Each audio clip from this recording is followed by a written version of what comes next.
Start. MTC 2114 Exercise 1. While you may think of your brain as a product of your genes and mostly unchanging, growing until you reach a certain age and then unaffected by your lifestyle and environment, the reality is that your brain is always in a state of change. In addition to all of the functions your brain orchestrates, it has the ability to clean house to eliminate connections between brain cells no longer in use. Imagine if your closet could clean itself out, disposing of any clothes you haven't worn in a while and automatically refilling itself with new clothes based on your changing preferences and desires. That's a lot like what your brain can do. Every second of every day your brain assesses the connections between brain cells to determine if they have been used in a while. If they haven't, it dismantles them to make room for new connections. If they are in use, it strengthens these connections for future use. MTC. Good job. Let's start. MTC 2114 Exercise 2. As a young man, I went on a recreational fossil hunt in the Badlands of Alberta, a famous dinosaur site in Canada. Alberta Badlands. My friend and I wandered around the barren lands looking for dinosaur bones. After several unsuccessful hours, near giving up, we met a fellow bone hunter and inquired about his luck. He pointed to the ground beneath us, telling us that the stones we were standing on were actually bones of a rather common species of dinosaur, but that his interest lay in only rare samples.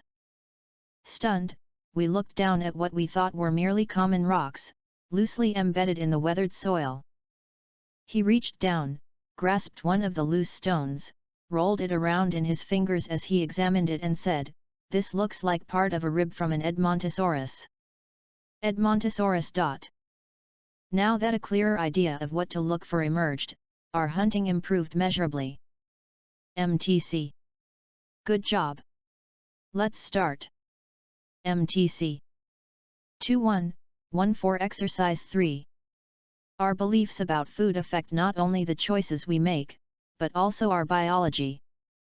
Researchers at Yale University gave study participants 2 shakes. One was labeled a high-fat, 620-calorie indulgent shake, the other a low-fat, 130-calorie Sensi shake. Yale, 620-130. In fact, the 2 shakes were identical. Yet the participants' belief that one was an indulgence heaven in a bottle, the label noted, while the other was a healthier choice, had powerful effects on their body's response to the shakes.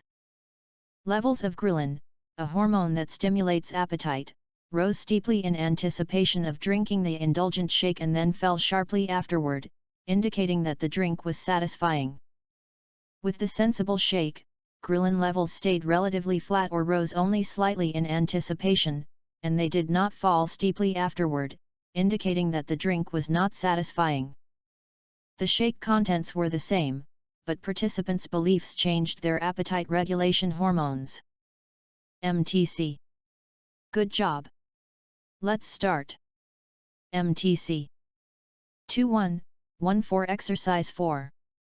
Before the Industrial Revolution, formal education used to be a luxury reserved for specific classes of people. Families with high social standing would send their children to school, while children from families of lower status would learn what they needed at home or, more rarely, from tutors. In these cases, the children would be taught those things that the family needed. There was little need for the average person to learn anything but what it took to run their own homes. Whatever was needed could be produced at home, or traded for with other families. In a post-industrial society, however, the average family can no longer be self-sufficient. This produces an environment where, for those who are a part of that society, the world can no longer be successfully navigated with nothing but primary abilities in one's arsenal. Rather, this industrialized world requires secondary knowledge, which is typically acquired in a formal educational setting, like a school. MTC. Good job. Let's start. MTC 2114 Exercise 5. Norms make our interactions with others reasonably predictable. Americans expect that when they extend a hand to another person, that person will grasp it and a brief handshake will follow. They would be shocked if they held out their hand and the other person grabbed it and spit on it or wouldn't let go. In contrast, people in some societies commonly embrace or kiss each other's cheek as a form of greeting, even when involved in a formal business relationship. A hearty handshake in those societies may be interpreted as an insult. In Thailand, people greet each other by placing the palms of their hands together in front of their bodies and slightly bowing their heads. This greeting is governed by strict norms. Slight differences in the placement of one's hands reflect the social position of the other person. The higher the hands, the higher the position of the person being greeted. Norms like these make it easier to live with others in a relatively harmonious way. MTC. Good job.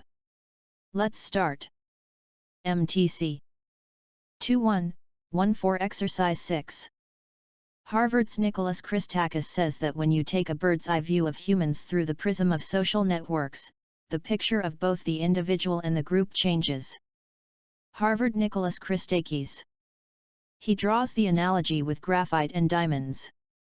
Both materials are made of carbon atoms, but it is the way these individual atoms are connected that determines why one material is soft and dark and the other is hard and clear. The layered lattice arrangement of graphite carbon atoms means that it shears easily, whereas the highly interconnected arrangement of diamond carbon atoms means that it is as hard as well, diamonds, of course. Therefore, when it comes to carbon atoms, the whole is greater than the sum of its parts. Similarly, understanding the individual self only really makes sense in terms of the groups to which they are connected.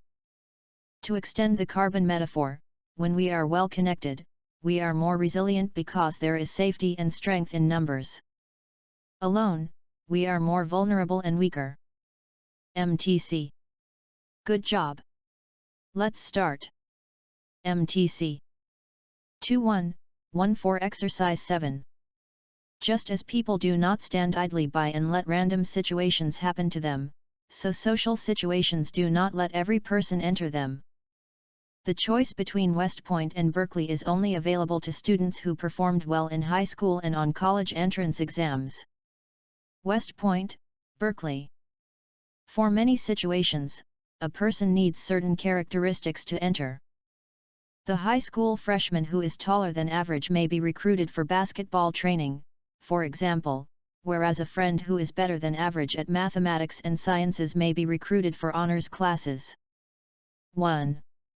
And small initial differences between people may get even larger as situations, such as basketball training sessions and honors classes, exaggerate them. At the end of their senior year, the differences between the students are likely to be much greater than they were originally. Thus, situation and person mutually shape and choose one another in a continuing cycle. MTC. Good job. Let's start. MTC 2114 Exercise 8. The Romans used many highly flavored herbs and spices, and it seems that they liked their food to have a highly complex and strong taste. One of the reasons for this might involve, but not overcome, a food safety issue. The Romans used lead to line many of their cooking and storage vessels. A lot of their food was quite acid and therefore dissolved the lead.